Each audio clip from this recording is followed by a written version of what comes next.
Hello, Reformers, and welcome back to Star Wars The Old Republic Bounty Hunter Edition. So I've travelled through the Corellian sector and made my way over here to the Bounty Hunter phase, and of course, now we have returned to the Jedi Knight style of doing things, and that is of course planting explosives on 3 different things.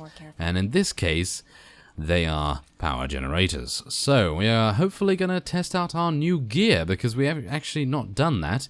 We are trying to infiltrate Eidolon armaments, because the Eidolon, of course, is the opponent here. Wow, look at the damage we're able to do now. Yes, new gear definitely makes a huge difference. Gotta say that, that's for sure. So let's try and use all of our abilities to good effect. Of course, I'm still getting used to the Bounty Hunter in general.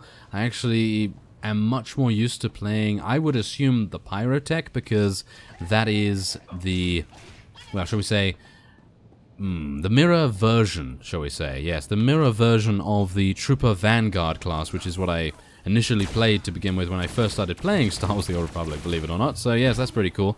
But, unfortunately, the mercenary is very, very different. Very, very different. So, I shouldn't actually say unfortunately, because it's always nice to have a nice change of pace. But, yeah, I actually don't know whether I'm actually any good at playing this, because, well, it's just so different from anything I've played before, even though it's kind of weird. Why should it be different? It shouldn't be different at all, in actual fact.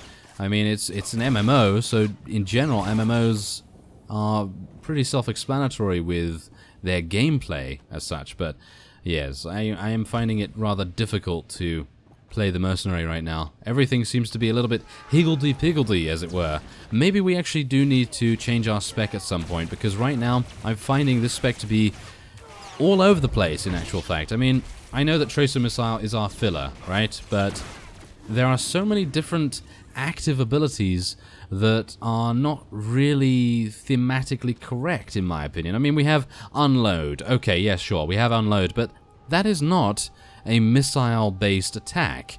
It is actually just unloading our blasters, which is perfectly fine. I actually really like using our blasters a lot more than using missile-based attacks. So I'm thinking maybe we'll change from Arsenal to something else, but the other spec, I believe, is Innovative Ordnance. Now, that is all to do with dots, and it's all to do with fire and throwing thermal detonators, serrated shot, and all kinds of bleed effects and stuff. Whereas I don't really like that, you see. I like to do, like, constant direct damage. But Bodyguard, that is literally the worst idea I've ever heard. But I don't know, maybe with a damage companion or something. I have no idea, but whatever the case, let's plant the first device. And I think I may actually want to use a fusion missile here, because even though, I mean, look at that. Okay, so there is exactly where the fusion missile can be used very, very nicely. I gotta say, I really agree with that. But in general, I'm finding most of the abilities to be very strangely themed, because, of course, yes, we have Tracer Missile, we have, what is it, Fusion Missile, we have Explosive Dart, and we have Missile Blast. Okay, so all of those things, perfectly fine. But I'm finding the use of Rail Shot to be a very weird thing to select. I mean, as we can see here by our spec, Tracer Missile grants Tracer Lock, increasing the damage dealt by your next rail shot by 6%, or reducing the activation time and increasing the healing dealt by the next rapid scan by 20%. Now this stacks up to 5 times, so technically if you use Tracer Missile 5 times and then use Rail Shot, that is the most effective way of dealing damage. But then I'm thinking to myself, well, why am I using Rail Shot when all I am doing is technically being a missile build? So technically Fusion Missile and Missile Blast and all those things, that should be my main source of damage. But as you can see, I'm using Missile Blast right now, and I am literally getting very heated up. It's getting so hot in here, I may have to take off all my clothes. Yeah, that's the kind of thing I'm talking about. But yeah, thankfully enough, right now we're not getting that hot, because I doubt you want to see that. But let us plant the explosives on the second generator. But I don't understand really the different skills as such, because even though I am pretty proficient in understanding MMO skills, I've played MMOs for actually most of my adult life, I am still unsure what the mercenary is trying to be. It seems to have a very confused identity when it comes to, well, basically everything, and I'm actually going the wrong way. So, yeah, I mean, Missile Blast, yes, okay, it uses 20 heat, or it generates 20 heat, shall we say, and I do want to complete this bonus mission as well. And that's perfectly fine, but it is a spammable ability, which is also fine, and it's also instant, which is great. I actually really like the instant abilities, especially seeing as they do this much damage. I mean, look at the damage it's able to do. I mean, I can just literally run up to these guys, incapacitate them, and then just shoot them to death, which is absolutely fine. But it just seems to me like they really didn't know what the mercenary was trying to be, again, and they decided to make it use a variety of different abilities when, in actual fact, all it needed was all missiles. That's basically it. I mean, why isn't this ability something to do with increasing missile blasts, damage or speed, or using less heat or anything like that? I mean, sure, okay. Is there anything that is going to improve missile blast? I mean, we have heat seeker missiles here, which is, again, another cooldown-based ability. So this damage is increased by 25% if the target is affected by your heat signature. So that's actually very nice because, of course, we are going to be using Tracer Missile basically all the time anyway. But, again, it's actually... Oh, that's actually pretty nice. So Light 'em Up's actually going to help us quite a bit because Tracer Missile now applies an additional stack of Tracer Lock. So that's actually pretty good. So we only have to use it twice to get 4 stacks. And if we want the full benefit, then obviously 5 stacks. But as you can see, there's literally nothing here that is giving Missile Blast any benefit whatsoever. And I personally feel like, apart from Tracer Missile, that should be what you're using. And apart from, obviously, Fusion Missile and maybe Unload as well. But Unload, again, is a blaster ability. So I kind of felt that was a little bit weird. But, of course, we're talking a little bit too much about the spec, I guess. But yeah, I just thought I'd share my thoughts on what the Mercenary is currently feeling like to me. Because, I don't know, maybe the Pyrotech would have been a better choice for me right now, but I really wanted to have the Dual Blasters. The Dual Blasters just look so cool to me, and I didn't really want to play another class that had a shield generator, because I've done that twice now, and, well, yeah, I didn't want to do it a third time. So, yeah, let's just get our Unload going on this guy, and it's actually nice, you see. I mean, that's the thing. You actually use Tracer Missile, and that sunders the target, gives 20% armor reduction and everything, which is fantastic. But then, of course, you use Unload, which does even more damage. I mean, that's actually pretty nice damage for the amount of heat it generates.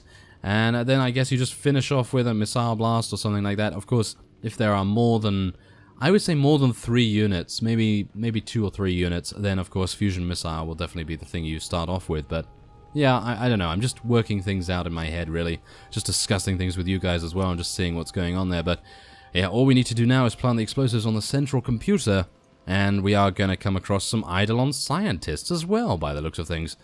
No doubt there's going to be a decision coming up which revolves around us maybe slaughtering them? We're going to see. Stop! I've been watching you on the surveillance monitors. I know what you're doing. You've got to stop. Please! There are dozens of civilian technicians and engineers working here.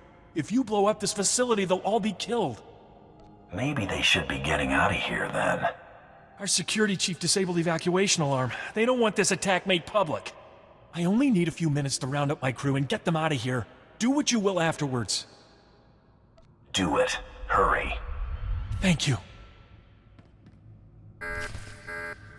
Okay, so yeah, this might be a little bit of a oversight on my part. I mean, yes, sure, okay, I allowed the scientists to live, and now I have a little bit of a complication, and that's never what a bounty hunter wants, is it? No, they never want a complication anywhere in their jobs. So yeah, this might be construed as being a little bit too sympathetic, but I am doing it for a very good reason, and that is because I want to get Mako's influence up as much as I can, as fast as I can, because she's going to be a very worthwhile companion as time goes on, and the higher influence you have, as far as I'm aware, the more damage and the more healing, and in general, the better combat effectiveness your companion has. So I'm doing it for a bit of a gamey reason, but also because maybe there's going to be some romance a little bit later on as well.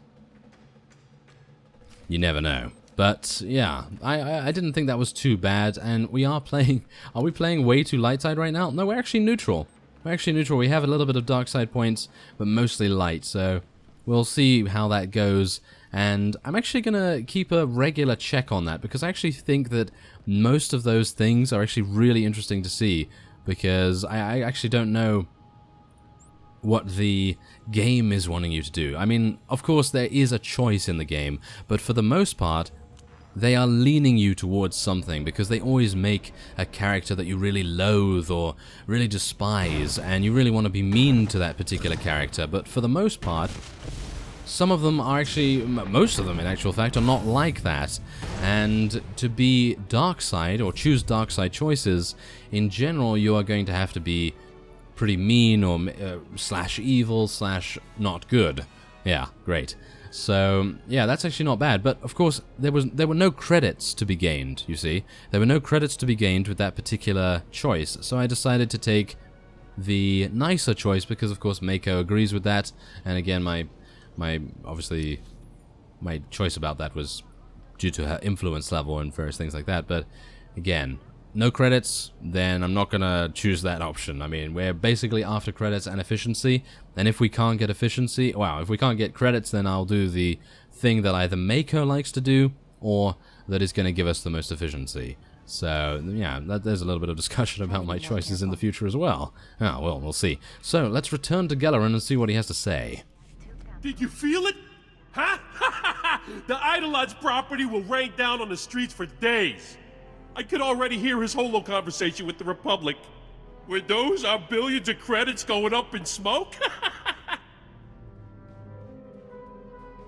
Maybe the Eidolon will ask you for a loan. Yeah, I'd give my left leku to see that gank beg me for credits. I got some discretionary funds from the cartel to deal with these sorts of problems. I think you've earned more than a few. Hunter's gotta know. Gellerin should talk about it. Mako said it was important. She said so. Wait, what did you find, Anuli? Oh, for the love of frying and credits, we're discussing business here. Strange weapon orders. Armor plating, blaster cannons, defense shields. Shipped to an abandoned warehouse in the Duro sector? Makes no sense. Armor plating. Hang on, that sounds really familiar. Let me check something. Talk to me, Mako. I asked Anuli to help me watch for possible bounty hunter rivals and to look out for anything weird. And this is, even for Nar Shaddaa. Nobody ships expensive hardware to empty buildings. Or if they do, they hide it better. Here it is, the Zargnor clan. I knew those weapon parts sounded familiar. A clan of Ugnaughts got into the Great Hunt by building a bizarre war droid that they would ride inside of. The thing's blaster cannons blew up during the Grand Melee. Everyone was killed except the Ugnaughts inside the armored droid, making them the winners. Wished I'd seen that. Worth the price of admission, that's for sure. Hey, as possible rival bounty hunters go, these might not be too bad. Assuming they haven't finished their new war droid. But it'd probably be a good idea to get them before they finish. You're assuming they haven't blown themselves up. Yeah, maybe they already have. You never know. The warehouse they ship the parts to is in a really sketchy part of town. It'll be tough to get to. Look, hey, I don't know what this is about, and I don't think I want to know. Take care of your personal business. When you get back, we'll chat more about the Eidolon. Ah, I see. So he's kicking us out, basically. What way is that to talk to a business partner? How dare you? Oh, well. Whatever the case, I'm going to take my data crystals here, because right now we're using Nico's blasters, and I don't particularly need a blaster pistol. So, thank you for that. And there's level 23. Very nice indeed. So, all we need to do now is confront the Ugnaughts, and where are they? Well, that is the thing. Where are they? I do have to travel back to the speeder, so I think I'm going to be ending this episode off here, and next time we will be confronting our bounty hunting rivals, and I would assume that the Ugnaughts are also after the Eidolon, which is actually, that must be the most weird confrontation. Can you imagine the Ugnaughts in a war droid confronting the Eidolon, one of the most prolific assassins turned corporation owners in the galaxy, or maybe just on Nar Shaddaa, I actually don't know, but whatever the case, that would be a very, very funny confrontation for sure. But yes, I thank you very much for watching, and I will see you next time.